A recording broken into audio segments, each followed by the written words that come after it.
Hello friends, आज हम लोग हार्मोन का कुछ बेसिक इंट्रोडक्शन लेंगे और इसमें कुछ जो बेसिक हार्मोन क्या है, कैसे काम करता है, कहाँ से रिलीज होता है, क्या फंक्शन है, उसके बारे में बेसिक चीज़ जानेंगे और इसके बारे में डिटेल अगले वीडियो में आएगा। पहले जानते हैं हार्मोन क्या है। हार्मोन को प्राइमरी मैसेंजर और केमिकल मैसेंजर ही बोलते हैं। केमिकल मैसेंजर का मतलब होता है कि ये शरीर में मैसेंजर की तरह काम करता है, यानी कि एक जगह से दूसरे जगह इन्फॉर्मेशन पहुँचाता है। इसका जो बेसिक डिफिनेशन है, जो बहुत सारी किताब और एनसीईआरटी में दिया रहता है, वो है hormone are non nutrient chemical which act at intercellular messenger and are produce in trace amount. इसका मतलब क्या हुआ, हार्मोन नॉन न्यूट्रिएंट्स होता है, यानी इसे एनर्जी नहीं मिलता है, नॉन न्यूट्रिएंट्स है, ये केमिकल है जो कि एक्ट करता है इंटरसेलुलर मैसेंजर, यानी एक सेल से दूसरे सेल में मैसेज पहुंचाता है, तो इसलिए इसको कहते हैं इंटरसेलुलर मैसेंजर। ये जो है ट्रेसेस अमाउंट यानी बहुत कम मात्रा में प्रोड्यूस होता है।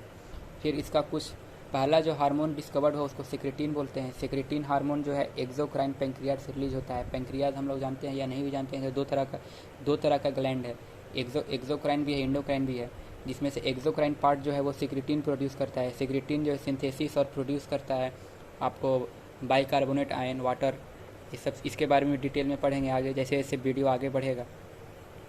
कुछ फिजिकल और केमिकल स्पेशलिटी हार्मोन का यानी फीचर्स, इसमें पहला फीचर्स है the molecule of most of the hormone are small. बहुत छोटा होता है, बहुत सारा मॉलिक्यूल हार्मोन का बहुत छोटा होता है। And their molecular weight is low, उसका मॉलिकुलर वेट यानी बहुत उसका वेट जो होता है वो भी कम होता है। Hormone are easily diffusible in tissue. अब जाहिर सी बात है, इजीली डिफ्यूजिबल होगा तभी वो अच्छे से अपना एक्शन करेगा, तो ईजिली डिफ्यूजिबल होता है यानी टिश्यू में बहुत आसानी से चला जाता है। टिश्यू क्या होता है, तो ग्रुप ऑफ सेल को टिश्यू बोलते हैं। The secretion of hormone is always in very small quantity because these are very reactive substances। The hormone का सिक्रेशन बहुत छोटे बहुत कम अमाउंट में होता है, क्योंकि ये बहुत रिएक्टिव होता है। रिएक्टिव होता है इसलिए कम होता है, क्योंकि अगर ये ज़्यादा अमाउंट में होगा तो बहुत सारा इसका जो मान लेते हैं 10 ग्राम हार्मोन सिक्रीट हुआ, जिसमें से ये बहुत ज़्यादा, जिसमें से यूज 1 ग्राम है, तो बाकी 9 ग्राम जो है रिएक्ट कर जाएगा, वो बर्बाद हो जाएगा, इसलिए बहुत कम अमाउंट में रिलीज होता है। हार्मोन जो है डिस्ट्रॉय हो जाता है आफ्टर यूज, यानी इस्तेमाल होने के बाद हार्मोन जो है डिस्ट्रॉय हो जाता है और ये दोबारा से बॉडी में स्टोर नहीं होता है। थायरोक्सिन इसका एक्सेप्शन है। थायरोक्सिन एक थायराइड ग्लैंड से प्रोड्यूस होता है, थायरोक्सिन हार्मोन। इसके बारे में थायराइड ग्लैंड जब पढ़ेंगे तो डिटेल में जानेंगे क्या है। Liver and kidney separate hormone from blood. Blood और हार्मोन को लीवर और किडनी सेपरेट करता है, फिर इसको डिकम्पोज करता है लीवर और किडनी, और डिकम्पोज होने के बाद यूरिन से ये एक्सक्रीशन के थ्रू बाहर निकलता है। ये कुछ इसका बेसिक फीचर्स है हार्मोन का। हार्मोन इंडोक्राइन ग्लैंड से रिलीज होता है। सबसे ये हो गया। अब कुछ देखते हैं कि और किस तरह का हार्मोन काम करता है। एक होता है ऑटोक्राइन। ऑटोक्राइन का मतलब होता है कि एक सेल से प्रोड्यूस हुआ उसी सेल पे एक्ट किया, यानी कि जहाँ से निकला उसी पे काम किया, उसको ऑटोक्राइन बोलते हैं।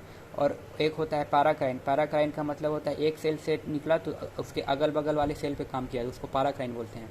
इंडोक्राइन ग्लैंड जो है मेनली इसका जो डायग्राम दिया है एनसीईआरटी में, वो ये वाला दिया है, जिसमें से ये डायग्राम एनसीईआरटी में दिया है। और कौन कौन सा इंडोक्राइन ग्लैंड, तो हाइपोथैलेमस है। हाइपोथैलेमस को सुपर मास्टर ग्लैंड बोलते हैं। पिट्यूटरी ग्लैंड, इसको मास्टर ग्लैंड बोलते हैं। अब पिट्यूटरी को मास्टर बोलते हैं, बहुत लोग जानते होंगे या नहीं भी जानते हैं, तो आज पता चल गया। पिट्यूटरी ग्लैंड मास्टर ग्लैंड है, और पिट्यूटरी ग्लैंड को भी कंट्रोल करता है hypothalamus. Thyroid gland endocrine gland है। पाराथायराइड इंडोक्राइन ग्लैंड है। पेनियल, adrenal gland, pancreas, thymus, gonad, ये सब इंडोक्राइन ग्लैंड है। हाइपोथैलेमस क्या है? हाइपोथैलेमस ब्रेन का एक पार्ट होता है। कौन सा पार्ट है? ब्रेन में 3 पार्ट होता है, fore brain, mid brain, hind brain, जिसमें से फोर ब्रेन का पार्ट को हाइपोथैलेमस बोलते हैं। हाइपोथैलेमस मेनली जो है इसका डाइकेफ्लॉन होता है। हाइपोथैलेमस जो है मेनली फोर ब्रेन का डाइकेफ्लॉन पार्ट होता है। ये वाइड स्पेक्ट्रम यानी बहुत सारा बॉडी का स्पेक्ट्रम को फंक्शन करता है, रेगुलेट करता है। इसमें बहुत सारा न्यूरो सेक्रेटरी सेल होता है, जिसको न्यूक्लियाई बोलते हैं। ये न्यूक्लियाई जो हार्मोन रिलीज करता है, ये हार्मोन जो रिलीज होता है, बनता है, वो फिर पिट्यूटरी में जाता है, पिट्यूटरी ग्लैंड में। वहाँ से पिट्यूटरी ग्लैंड से फिर ये 2 तरीके से डिवाइड होता है, न्यूरो हाइपोफाइसिस में, एडिनो हाइपोफाइसिस में। ये बहुत ज़्यादा डिटेल है, इसके बारे में अगले वीडियो में अच्छे से समझेंगे। न्यूरो हाइपोफाइसिस से कौन सा हार्मोन रिलीज होता है, एडिनो हाइपोफाइसिस से कौन सा हार्मोन रिलीज होता है। अभी तो बस इतना जानना है कि हार्मोन क्या होता है, कौन से ग्लैंड से रिलीज होता है, क्या कैसे काम करता है, और कितने तरह का इंडोक्राइन ग्लैंड में कितने तरह का ग्लैंड से कौन कौन हार्मोन निकलता है। ये टोटल जितना इसमें लिखा हुआ है हार्मोन ग्लैंड, इसमें से जो हार्मोन रिलीज होता है सबके बारे में 1 बाय 1 देखेंगे, और इसका फंक्शन क्या है, इसकी डिफिशियंसी से कौन सा बीमारी होता है, कैसे इसके डिफिशियंसी को दूर करना है, इस सब अगले वीडियो में आएगा। आज बेसिक था, आज के लिए इतना ही काफ़ी है। लाइक कर दे, सब्सक्राइब कर दे और बेल आइकन दबा दें।